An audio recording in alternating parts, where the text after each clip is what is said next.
Galatia pasal 5 ayat yang ke-22 dan 23. Galatia 5 ayat 22 sampai 23. Tetapi buah roh ialah kasih, sukacita, damai sejahtera, kesabaran, kemurahan, kebaikan, kesetiaan, kelemah lembutan, penguasaan diri. Tidak ada hukum yang menentang hal-hal itu. Amin. Amin. Bapak, Ibu, dan Saudara, ini berbicara tentang buah-buah roh, ya. Hal yang luar biasa sekali dalam kehidupan kekristenan. Nah, banyak orang tidak tertarik dengan yang namanya buah roh, tapi banyak orang tertarik dengan yang namanya karunia roh, ya.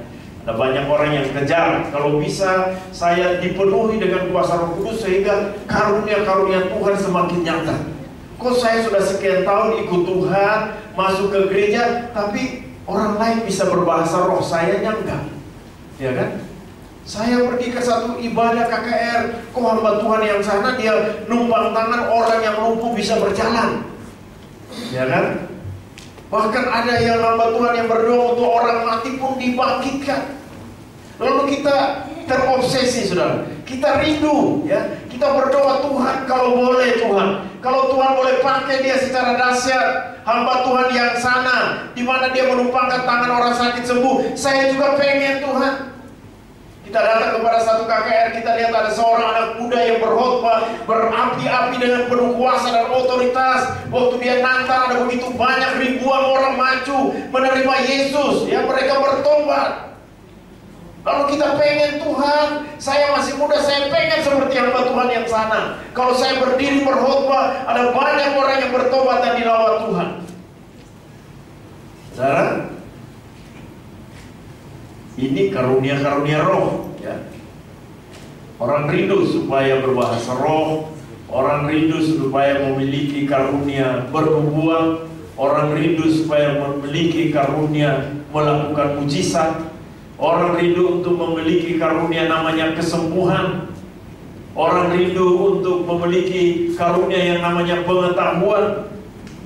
Ini karunia-karunia roh, ya. Tapi berbicara tentang buah roh, hal yang enak didengar, saudara, tapi sulit untuk melakukan. Tapi malam hari ini saya mau katakan dasar dari kekristenan itu adalah buah-buah roh. Dasar dari kekristenan adalah buah-buah roh. Karena seseorang ketika dia menerima Yesus sebagai Tuhan dan Juru Selamat pribadi, ketika dia bertobat, seharusnya ada perubahan nilai hidup. Dan perubahan nilai hidup itu ditandai dengan buah-buah roh yang mulai dia lakukan, ya. Saudara, kalau kita lihat ayat yang tadi dibaca dalam 22 dan 23, kalau kita baca ayat yang sebelumnya, ayat 19 sampai 21. Galatia 5 ayat 19 sampai 21. Galatia 5 ayat 19 sampai 21. Perbuatan daging telah nyata, yaitu percabulan, kecemaran, hawa nafsu, penyembahan berhala, sihir, perseteruan, perselisihan, iri hati, amarah, kepentingan diri sendiri, pencitraan roh pemecah, kedengkian, kemabukan, pesta pora, dan sebagainya. Terhadap semuanya itu, kuperingatkan kamu, seperti yang telah kubuat dahulu, bahwa barang siapa melakukan hal-hal yang demikian, dia tidak akan mendapat bagian dalam kerajaan Allah. Nah, Bapak Ibu, di sini kita lihat, ya, di satu sisi Paulus katakan bahwa ada yang namanya keinginan-keinginan daging, ya, buah-buah daging yang dilakukan oleh seseorang ketika dia belum bertobat.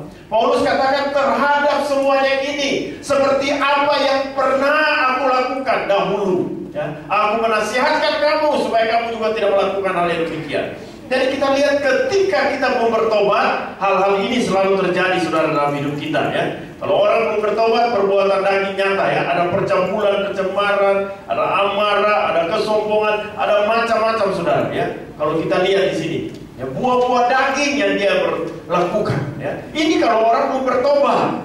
Kalau orang belum belum jadi Kristen, ini tandanya dikatakan percabulan, hawa nafsu, penyembahan berhala, perseteruan, perselisihan, kepentingan diri sendiri. Itu orang belum bertobat, orang yang belum jadi orang Kristen, saudara. Tapi kalau kita sudah jadi orang Kristen, itu bicara tentang perubahan hidup. Berkali-kali saya katakan bahwa kekristenan itu bukan agama, ya, tapi kekristenan itu perubahan hidup. Jadi di sini kelihatan sebetulnya, ya, ada satu garis yang cukup tegas bahwa ini orang-orang dunia lakukannya hal-hal yang demikian. Tapi kalau sudah kita jadi anak Tuhan, yang ada apa, saudara? Buah-buah roh. Ya, jadi ini karakter Kristus yang kita lihat di sini. Nah, Bapak Ibu dan saudara yang kasih dalam Tuhan Yesus Kristus, di sini kita lihat ketika kita mulai bertobat menerima Yesus sebagai Tuhan dan Juru Selamat pribadi, seharusnya perubahan nilai hidup itu nyata, saudara. Ya. Artinya kita memiliki satu perubahan karakter. Kalau yang tadi, ya, ada percabulan, ada kenajisan, ada pesta pora dan macam-macam perbuatan daging. Kalau sekarang tidak lagi. Alkitab katakan ada kasih, ada sukacita, ya, ada kelemah lembutan, ada kesabaran. Kalau tadi belum bertobat cepat emosi. Waktu kita jadi anak Tuhan tidak lagi emosi, sabar, saudara, ya.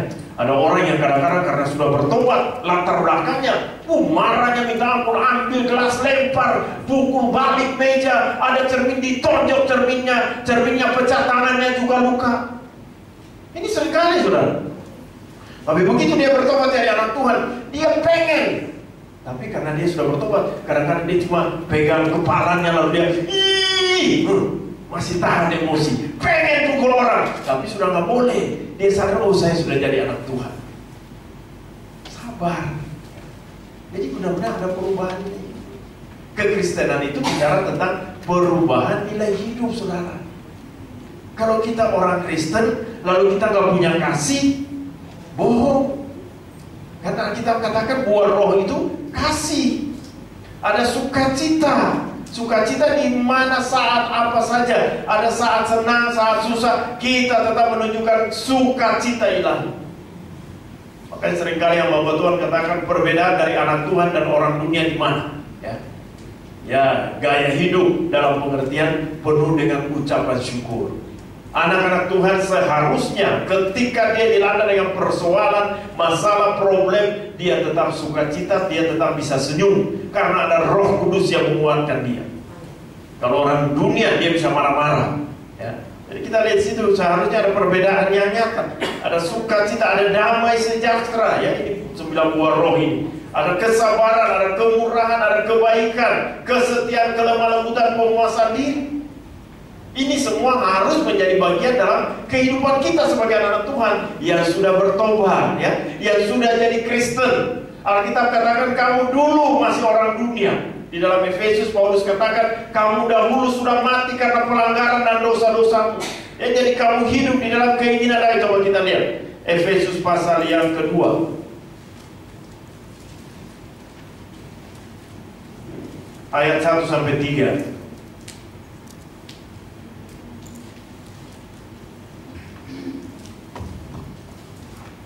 Efesus 2 ayat 1-3. Semuanya adalah kasih karunia. Kamu dahulu sudah mati karena pelanggaran-pelanggaran dan dosa-dosamu. Kamu hidup di dalamnya karena kamu mengikuti jalan dunia ini. Karena kamu menaati penguasa kerajaan angkasa, yaitu roh yang sekarang sedang bekerja di antara orang-orang durhaka. Sebenarnya dahulu kami semua juga terhitung di antara mereka, ketika kami hidup di dalam hawa nafsu daging dan menuruti kehendak daging dan pikiran kami yang jahat. Pada dasarnya kami adalah orang-orang yang harus dimurkai, sama seperti mereka yang lain. Amin. Nah, Bapak Ibu dan Saudara, kita lihat sini Paulus tekankan buat jemaat Efesus, kamu dahulu tuh sudah mati karena pelanggaran dan dosa, ya. Jadi sebelum Efesus menerima kasih karunia Tuhan melalui pelayanan Paulus, Mereka hidup di dalam penyembahan berhala, ya. Dikatakan mereka mengikuti jalan dunia, mereka mentaati penguasa kerajaan angkasa, yaitu roh yang sedang bekerja. Dan Paulus katakan, Paulus juga dulu seperti itu. Ketika apa? Ketika hidup dalam hawa nafsu daging, menuruti kehendak daging, pikiran yang jahat. Jadi ini gambaran dari orang yang belum percaya Yesus, orang yang belum jadi Kristen, orang yang belum ke gereja.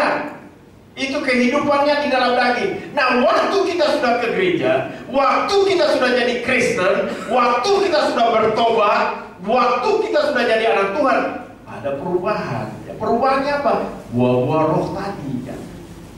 Ini jelas sekali. Ini pelajaran yang mendasar sebetulnya. Tapi saya mau katakan inilah gambaran kekristenan, saudara, ya. Karena ini bicara tentang karakter. Karakter. Ada banyak orang punya karunia-karunia. Saya mau himbau dari tempat ini, kita kejar karunia itu baik, tapi jangan itu menjadi fokus utama, ya. Karena kalau kita punya karunia-karunia, segudang karunia, tapi kalau tidak ditunjang dengan karakter, jadi kosong, saudara.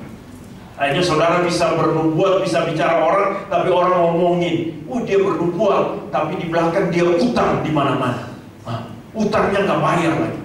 Kalau utang bayar masih mending, kan? Ini utang nipu orang lagi. Tapi begitu ketemu orang langsung katakan, saya melihat Tuhan berbicara, kamu akan saudara. Ini omong kosong. Artinya apa? Karunianya bekerja, tapi tidak ditunjang dengan karakternya. Ada orang yang kalau berdoa berapi-api, saudara. Tiba-tiba saja bicara bahwa saya melihat Tuhan mau bicara buat kamu begini. Tapi keluar marah-marah, ya. Kebun binatang keluar semua. Ini artinya apa? Karunianya bagus, Tuhan pakai secara luar biasa, tapi tidak ditunjang dengan karakter. Nah, seringkali orang tanya begini, saudara, Pak, kenapa? Ya, ada banyak orang kok bisa memiliki karunia itu, tapi itu tidak ditunjang, karakternya kacau. Saya mau katakan bahwa bicara tentang karunia roh, ini tidak ada kaitan dengan karakter, saudara. Karunia roh itu pemberian Allah pada cuma-cuma kepada kita. Waktu orang minta, Tuhan kasih. Tapi kalau karakter itu melalui proses. Paulus katakan bahwa kejarlah kasih. Untuk mendapatkan kasih harus ada usaha. Kita mau sabar, harus ada usaha. Saya mungkin pernah cerita, ada satu ibu yang pulang dari Hong Kong, saudara, di tahun-tahun 80-an. Dia dari Hong Kong, dia beli satu Gucci yang mahal, ratusan juta, saudara. Lalu dia taruh, biasa ibu-ibu mau arisan, jadi mau pamer, kan. Tadinya Gucci itu di pojok ruangan, jadi tidak mungkin orang bisa tendang. Orang jalan tutup mata pun gak mungkin tabrak itu Gucci, karena letaknya di pojok. Tapi karena pagi itu ada ibu-ibu kumpul mau arisan, biasa pengen nampang, saudara. Dia pindahin itu Gucci yang dari pojok, ditaruh persis di depan meja. Nah, saudara tahu, pembantu rumah tangga keluar bawa tandan dengan minuman, berjalan begini, nutup gak lihat jalan, saudara. Tabrak itu Gucci yang ratusan juta, pecah Gucci. Saudara, ibu ini ngamuk, saudara. Sebagai majikan marah sekali dia, maki-maki itu anak pembantu itu, saudara. Tapi waktu dia dengan kata-kata kasar, Tuhan ingatkan dia, kemarin di persekutuan kamu berdoa, katanya mau sabar. Nah, ini proses yang Tuhan izinkan. Ya, Tuhan bilang dia, ini proses yang saya izinkan. Nah, saudara, untuk mendapatkan sabar, kadang-kadang Tuhan izinkan banyak hal. Supaya apa? Supaya kita jadi sabar. Ini karakter, saudara. Dan ini buah roh. Nah, Bapak Ibu dan saudara yang kasih dalam Tuhan Yesus, sementara karunia roh, ketika seorang anak Tuhan dia bertobat, dia menerima Yesus, mungkin melalui baptis, setelah menerima Yesus terus dia dibaptis, saudara. Ya, kadang-kadang kita lihat dia minta apa saja, dan kadang-kadang dia langsung dipenuhi dengan Roh Kudus. Ya, karunia-karunia roh mulai bekerja. Tapi untuk karakter ini melalui proses. Nah, Bapak Ibu dan saudara, tapi karakter inilah yang menunjukkan kita sebagai anak Tuhan atau bukan. Kalau kita katakan, Tuhan Yesus katakan, dari buah orang akan mengenal bahwa kamu adalah murid. Saudara, ada beberapa hal yang saya lihat bagaimana supaya kita bisa memiliki buah-buah roh dan kita bisa hidup, tinggal tetap menghasilkan buah-buah yang baik ini. Yang pertama, saya melihat bahwa untuk bisa menghasilkan buah yang baik, yang pertama kita harus tinggal pada pokok anggur itu. Kita harus tertanam di dalam Kristus. Ya. Di dalam Yohanes pasal 15 ayat yang keempat. Yohanes 15 ayat 4. Yohanes 15 ayat 4. Tinggallah di dalam aku, dan aku di dalam kamu. Sama seperti ranting tidak dapat berbuah dari dirinya sendiri, kalau ia tidak tinggal pada pokok anggur. Demikian juga kamu tidak berbuah, jikalau kamu tidak tinggal di dalam aku. Bapak Ibu, di sini dikatakan kita harus tinggal di dalam Yesus. Tinggal di dalam firman.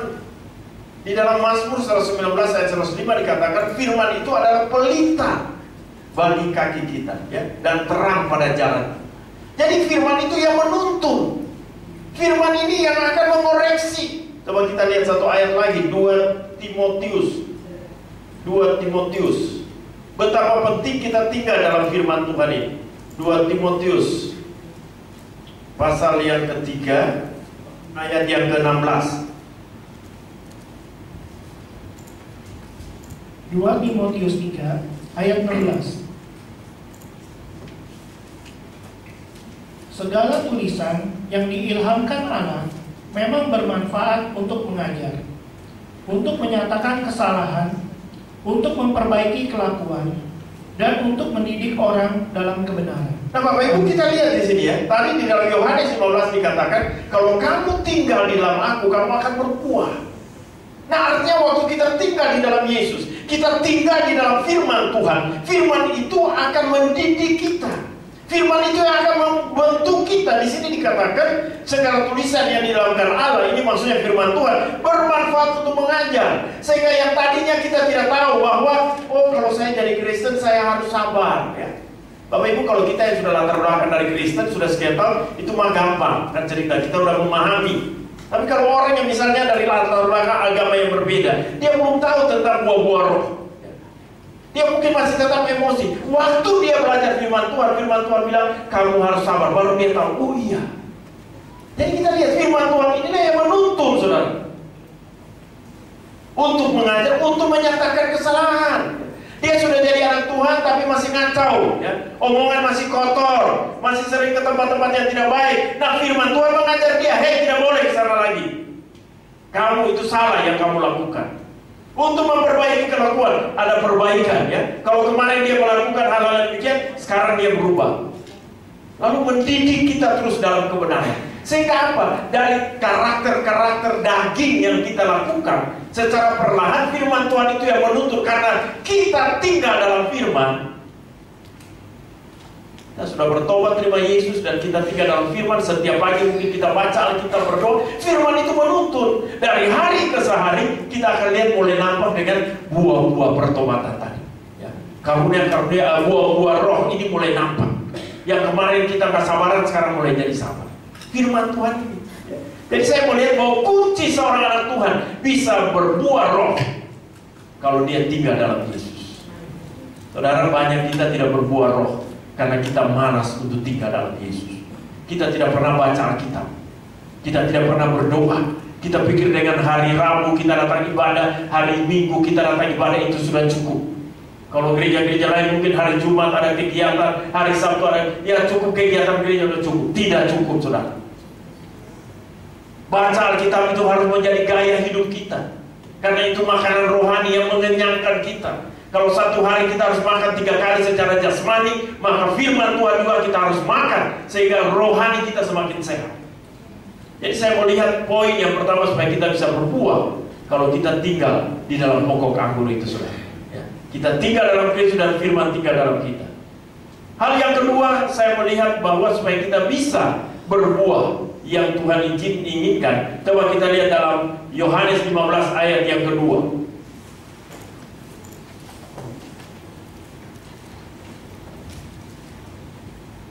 Yohanes 15 ayat 2. Setiap ranting padaku yang tidak berbuah dipotongnya, dan setiap ranting yang berbuah dibersihkannya, supaya ia lebih banyak berbuah. Amin.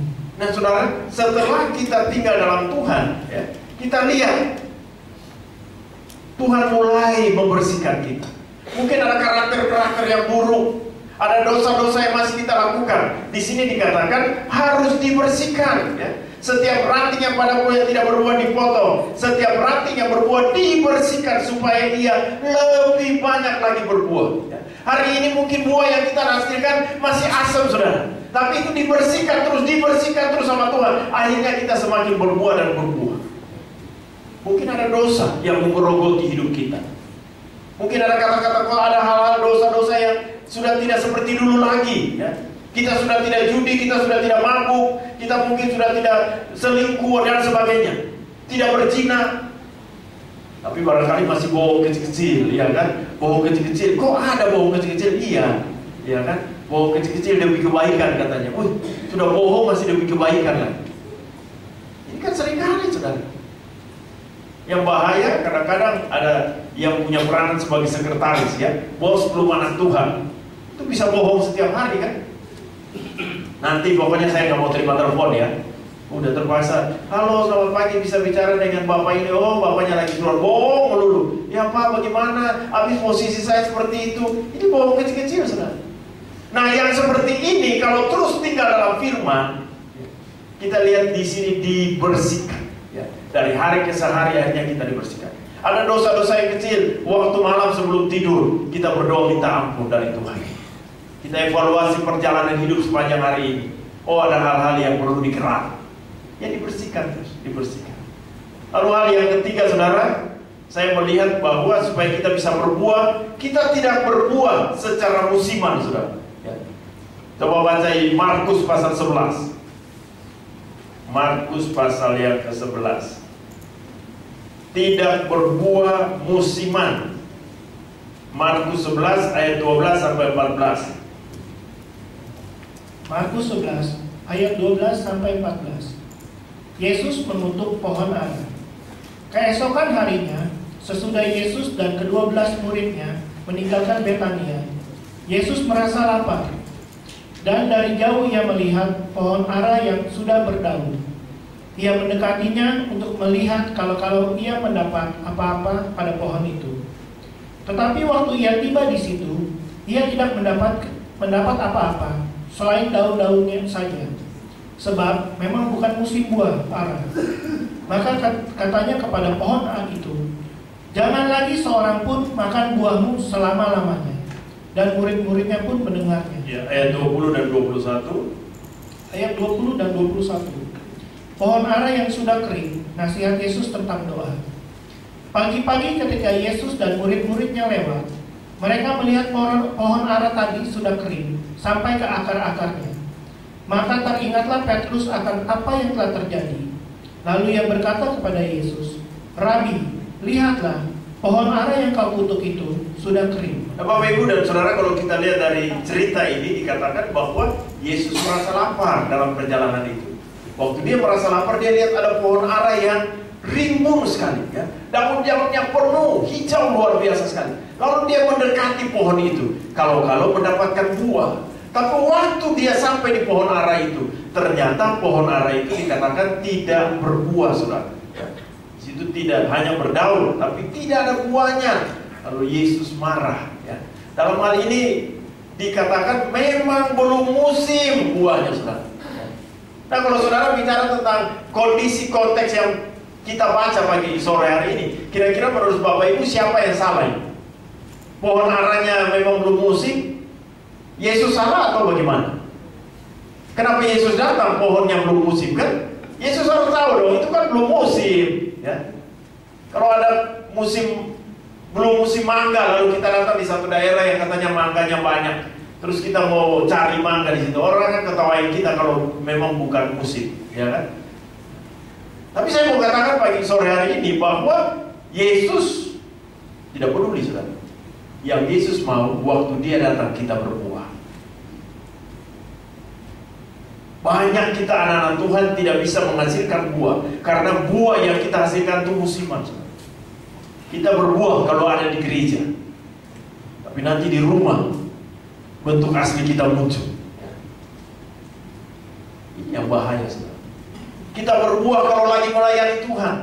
Saya seringkali katakan kalau kita ada duduk seperti ini, saudara, dari depan sampai belakang kita seperti malaikat.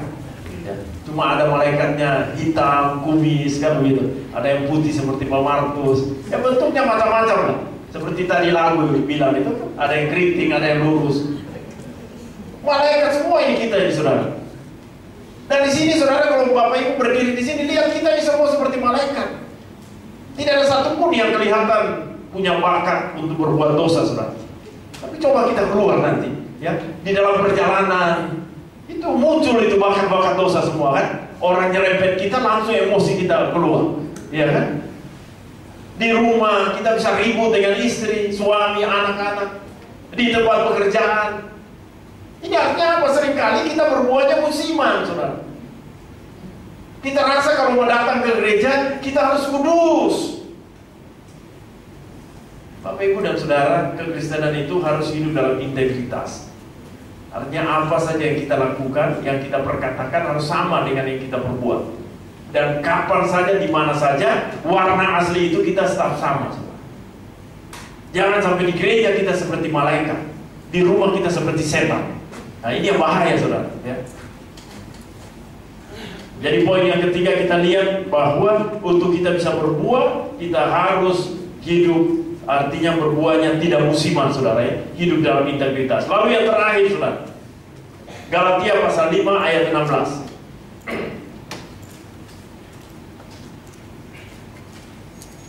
Galatia 5 ayat 16. Galatia 5 ayat 16. Hidup menurut daging atau roh? Maksudku ialah, hiduplah oleh roh, maka kamu tidak akan menuruti keinginan daging. Amin. Nah, saudara, kita lihat di sini bahwa kalau kita hidup oleh roh, maka kita tidak akan lagi mengikuti keinginan daging, saudara. Coba ayat yang ke-25, Galatia 5 tadi, ayat 25, Pak. Galatia 5 ayat 25. Jikalau kita hidup oleh roh, baiklah hidup kita juga dipimpin oleh roh. Nah, jadi Bapak, Ibu, dan saudara, jadi yang terakhir ini saya melihat bahwa untuk kita bisa terus hidup dan buah-buah roh itu bisa dihasilkan, kita harus hidup di dalam roh. Hidup kita harus dipimpin oleh Roh Kudus. Kalau kita sudah jadi anak Tuhan, mari kita biarkan Roh Kudus itu berkarya dalam kehidupan kita.